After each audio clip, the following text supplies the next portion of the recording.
సూర్య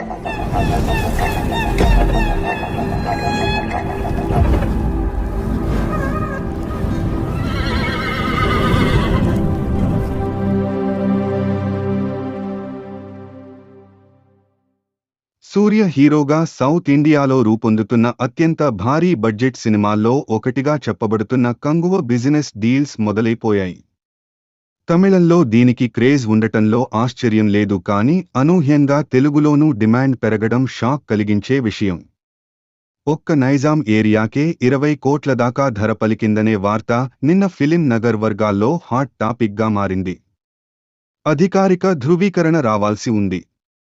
studio గ్రీన్తో పాటు UV creations నిర్మాణ భాగస్వామిగా ఉండటం వల్ల గ్రాండ్ రిలీజ్కు అవకాశం దొరుకుతోందని ట్రేడ్ వర్గాల టాక్. ఇక కంగువకు ఇంత హైప్ రావడానికి కారణాలు లేకపోలేదు. టైమ్ ట్రావెల్ కాన్సెప్ట్ మీద గతం, వర్తమానం రెండు బ్యాక్ డ్రాప్స్ తీసుకుని దర్శకుడు సిరుతై శివ చాలా కొత్త ప్రయోగం చేశాడు. టీజర్లో చూపించిన విజువల్స్ వందల సంవత్సరాల క్రితం నాటి అటవీ జాతివి కావడంతో అభిమానుల అంచనాలు మామూలుగా లేవు.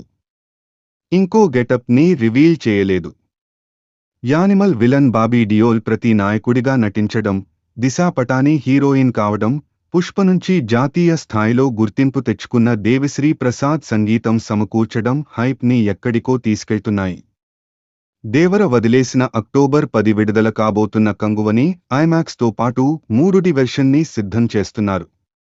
కోలీవుడ్ నుంచి ఇప్పటిదాకా ఎవరూ ఇవ్వని థియేటర్ ఎక్స్పీరియన్స్ కంగువ ఇస్తుందని చెన్నై మీడియా తెగ ఊదరగొడుతోంది.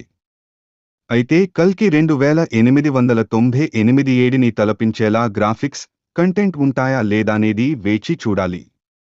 2 ఏళ్లకు పైగా వేరే సినిమా చేయకుండా దీని మీదే ఉన్న సూర్య కంగువ తనకు పాన్ ఇండియా ఇమేజ్ తీసుకొస్తుందనే నమ్మకంతో ఉన్నాడు. రజనీకాంత్కు పెద్దన్న రూపంలో సూపర్ ఫ్లాప్ ఇచ్చిన సిరుతై శివ దీంతోనే తిరిగి ప్రూవ్ చేసుకోవాల్సి ఉంది.